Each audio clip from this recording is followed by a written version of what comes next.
The Golden Triangle is one of Asia's two main opium-producing areas. It is an area of around 950,000 square kilometers that overlaps the mountains of three countries of Southeast Asia: Myanmar, Laos and Thailand. Along with Afghanistan in the Golden Crescent, it has been one of the most extensive opium-producing areas of Asia and of the world since the 1950s. Most of the world's heroin came from the Golden Triangle until the early 21st century, when Afghanistan became the world's largest producer. The Golden Triangle designates the confluence of the Ruak River and the Mekong River, since the term has been appropriated by the Thai tourist industry to describe the nearby border tripoint of Thailand, Laos and Myanmar. Production. Myanmar is the world's second-largest producer of illicit opium, after Afghanistan, and has been a significant cog in the transnational drug trade since World War II. According to the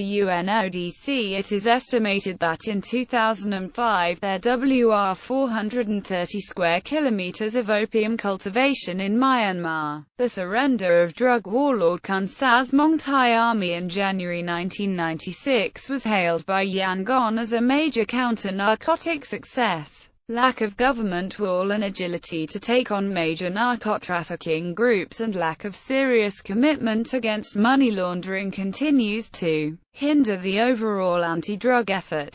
Most of the tribe's people growing the opium poppy in Myanmar and in the Thai highlands are living below the poverty line. In 1996, the United States Embassy in Rangoon released a country commercial guide, which states, exports of opiates alone appear to be worth about as much as all legal exports. It goes on to say that investments in infrastructure and hotels are coming from major opiate growing and opiate exporting organizations and from those with close ties to these organizations. A 4-year investigation concluded that Myanmar Oil and Gas Enterprise was the main channel for laundering the revenues of heroin produced and exported under the control of the Myanmar Army, in a business deal signed with the French oil giant Total in 1992, and later joined by Unocal. MOGE received a payment of $15 million.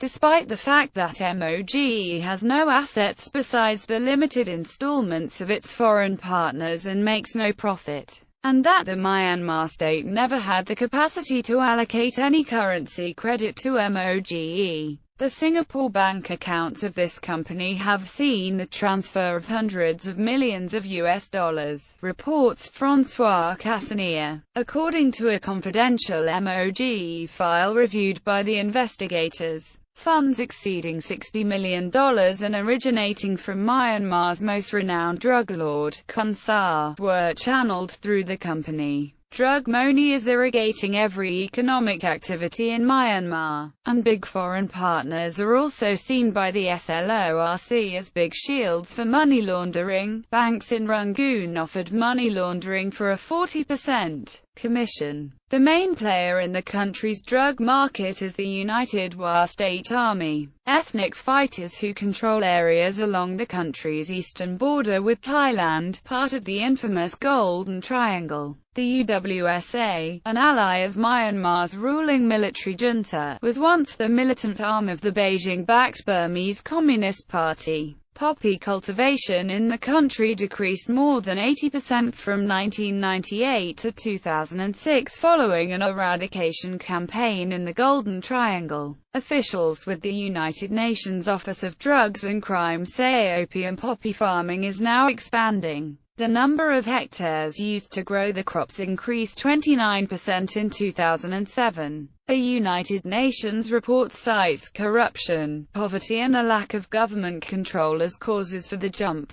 Trafficking. Opium and heroin base produced in northeastern Myanmar are transported by horse and donkey caravans to refineries along the Thailand-Burma border for conversion to heroin and a heroin base. Most of the finished products are shipped across the border into various towns in North Thailand and down to Bangkok for further distribution to international markets. In the past, major Thai Chinese and Burmese Chinese traffickers in Bangkok have controlled much of the foreign sales and movement of Southeast Asian heroin from Thailand. But a combination of law enforcement pressure, publicity and a regional drought has significantly reduced their role. As a consequence, many less predominant traffickers in Bangkok and other parts of Thailand now control smaller quantities of the heroin going to international markets. Heroin from Southeast Asia is most frequently brought to the United States by couriers, typically Thai and U.S. nationals, traveling on commercial airlines.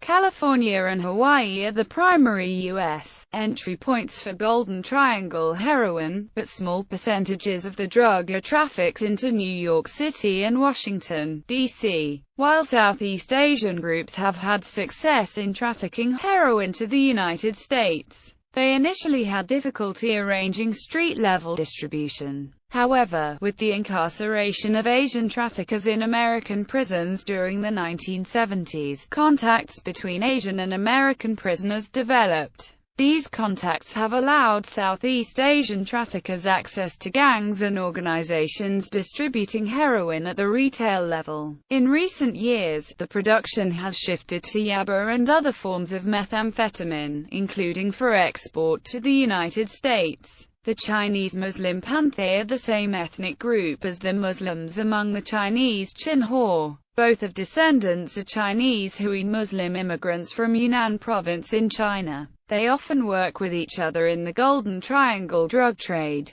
Both Chinese Muslim and non-Muslim Xinhua and Panthé are known to be members of triad secret societies, working with other Chinese groups in Thailand, like the Tihoe and Hakka and the 14K Triad. They engaged in the heroin trade. Ma Hseuh Fu, from Yunnan province, was one of the most prominent Xinhua heroin drug lords. His other professions included trading in tea and a hotelier. A Panthé from Burma, Ma Zhengwen, assisted the Han Chinese drug lord Khansar in selling his heroin in North Thailand. The Panthé monopolized opium trafficking in Burma. They also created secret drug routes to reach the international market with contacts to smuggle drugs from Burma via South China.